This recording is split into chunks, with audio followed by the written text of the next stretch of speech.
Yo cuando era niña recuerdo, me iba a pescar con mi papá y nos íbamos así por los carrizales, como mira usted, palizadas, y tirábamos nuestra red y hasta solitos brincaban los pescados arriba de la embarcación. Cuando yo tuve uso de razón, sí llevaba agua. Después, no mucha. Pero después si cortaron bastante agua, ya no hubo agua. Se acabó la vida. Cuando estábamos pequeños que nos bañábamos y pescábamos aquí mi familia, los hermanos de mi papá, son recuerdos que tengo de mi infancia, de aquí del río Colorado.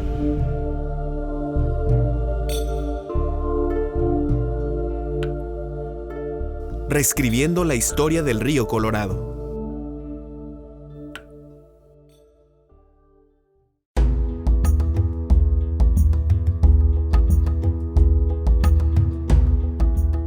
Con una longitud de 2.250 kilómetros, el río Colorado nace en los estados de Wyoming y Colorado en Estados Unidos y recorre los estados de Utah, Arizona, Nevada y California.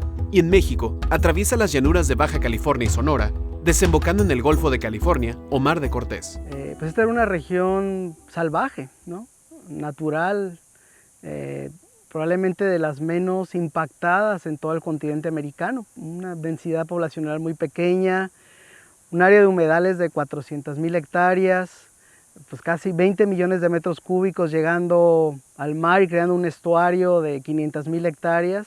Y en pocas décadas la civilización lo transformó y es probablemente una de las regiones más transformadas en el mundo, ¿no? Y sin duda es uno de los ríos más controlados en el mundo.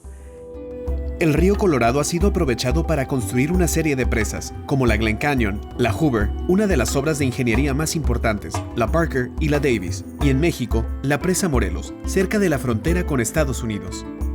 Para mí eso representa el alcance que el humano puede tener en modificar la naturaleza, ¿no? Y en afectarla y en destruirla, ¿no?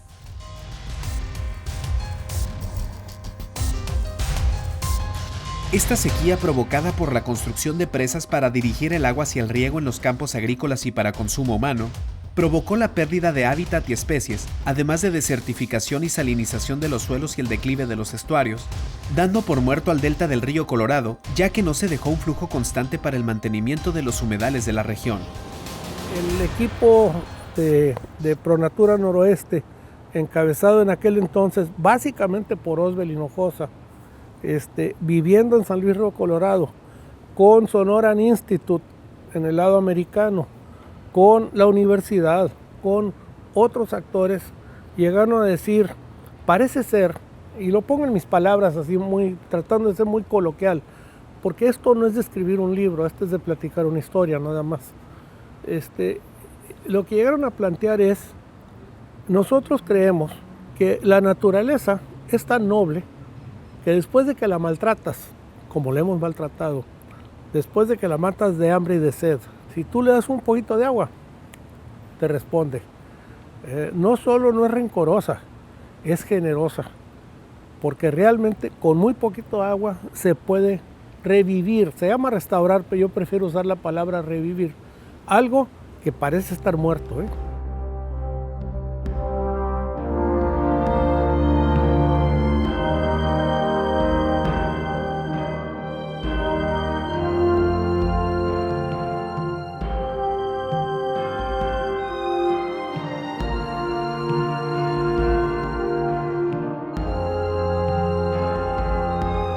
La firma se da en el Hotel del Coronado, en San Diego, y la gente muy emocionada en el sentido de que todos los que estábamos ahí sabíamos lo que se había sufrido para llegar a ese momento.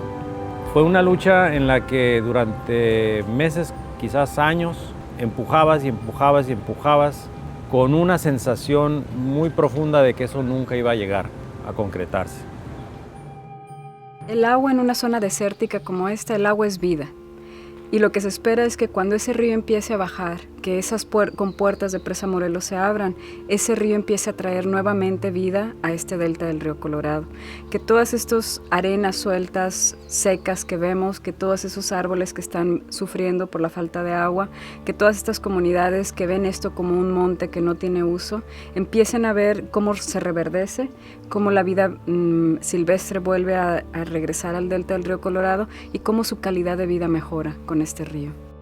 El Acta 319 es un acta que se negoció como un paquete. O sea, no puedes ver tú el Acta 319 por sus elementos separados.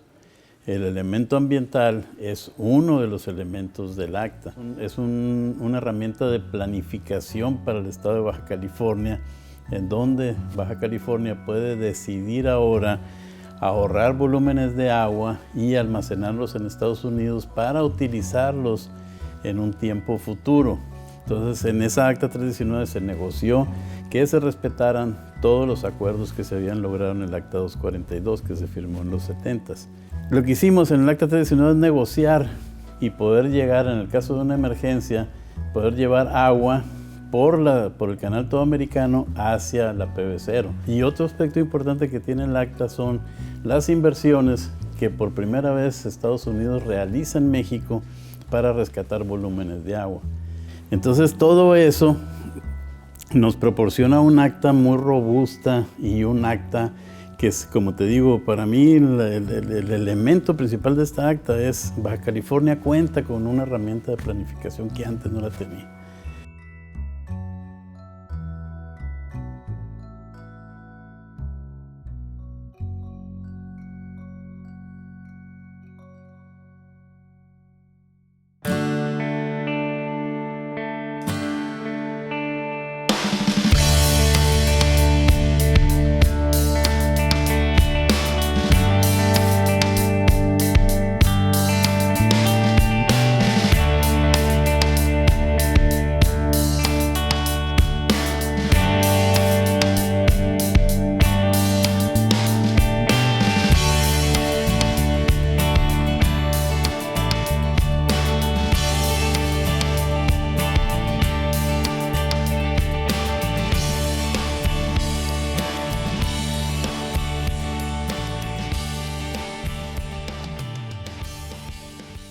Se da en esa fecha porque se ponen de acuerdo los científicos que ese sería el periodo en el que sería más fructífero el flujo de inundación que daría pie a la germinación de álamo y sauce en todo el ecosistema, en todas las márgenes del río. Y se establecen 130 millones de metros cúbicos para ser vertidos del 23 de marzo al 18 de mayo. Durante las 8 semanas que duró el flujo pulso, cuando se veía el agua correr, se estuvieron realizando acciones de reforestación con las comunidades, plantando árboles en algunos sitios.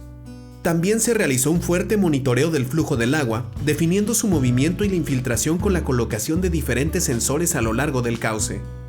Se observó la respuesta de la vegetación y la vida silvestre. Todo esto con el fin de poder diseñar los componentes ambientales para el futuro del delta. Ahora que nos dimos cuenta de que abrieron las compuertas, nos dio mucho gusto porque ya miramos el agua correr nuevamente desde lo que es de la parte que nosotros conocemos acá del vado de la Colonia Juárez hasta el vado de la Carrancita. Pues es una atracción recordar viejos tiempos, ¿verdad? Porque hace años se había perdido esto y de hecho de chiquillos veníamos a bañarnos aquí, ¿verdad? Y había quedado como en la historia. Y mira, volver a revivir esto, pues es bonito, ¿verdad? Que mis nietos ahora vean dónde nos bañamos abuelito. Como todos los habitantes de San Luis, estábamos en el puente esperando que llegara. Fue una fiesta, realmente fue una fiesta municipal. The benefits that you derive of a living river are that the local people come down, as we see right here, people fishing with their families, they're swimming down there. We know that fresh water going through a river system provides a robust ecosystem for different fish species to thrive. And in the Delta of California here, it's a very rich part of the Pacific Flyway the route that the birds fly during their migration as they move from the south, from Mexico, up into the United States. They continue to Canada and in some cases to Alaska. It's very important to have these watering stopover spots so bird populations can thrive. Once I heard that the skies were filled with millions of ducks in particular. Well, those numbers have fallen off over time. Es nuestro apellido, San Luis Río Colorado, Sonora. Pues nos llena a todos la posibilidad, la esperanza de decir, bueno, esta zona se puede cuidar, podemos nosotros hacer que se prevalezcan los temas de la fauna, de la flora, de la naturaleza aquí local, que era un tema que no lo veíamos ahí por año. La minuta 319 tiene, desde el punto de vista del componente de agua, tiene dos vertientes, el flujo pulso, que ya lo hicimos, y el flujo base. El flujo base es un flujo más pequeño, pero que se está desfogando de forma más constante a lo largo de los 5 años de la minuta. Eso es muy importante porque el flujo pulso generó nuevos árboles, ¿verdad? Germinaron de forma natural álamos y sauces, pero las raíces de los sauces y álamos tienen que encontrar el agua del subsuelo. Y si el agua del subsuelo baja muy rápidamente, las raíces no alcanzan a crecer tan rápido. Por eso el flujo base es tan importante, porque mantenemos el agua del subsuelo cerca de la superficie. Y ahora entramos en una nueva etapa y eso es lo que a mí me gusta del río Colorado y del delta en particular. Que bueno, en una época era como el ejemplo de lo que podemos destruir los humanos y ahora es un ejemplo de lo que podemos lograr trabajando juntos, ¿no? Logramos algo que mucha gente pensaba que no íbamos a poder lograr. Y esos logros es un trabajo de equipo. O sea, no es un trabajo de una persona o de un grupito, sino es un trabajo de un equipo numeroso en ambos lados de la frontera. El resultado es que sí, la naturaleza efectivamente es muy resiliente y está respondiendo muy rápidamente a la incursión de agua. Entonces estamos monitoreando el uso del agua para poder comprobar no solo que es válida la tesis, sino más aún para poder darle un uso lo más eficiente posible al agua para la naturaleza.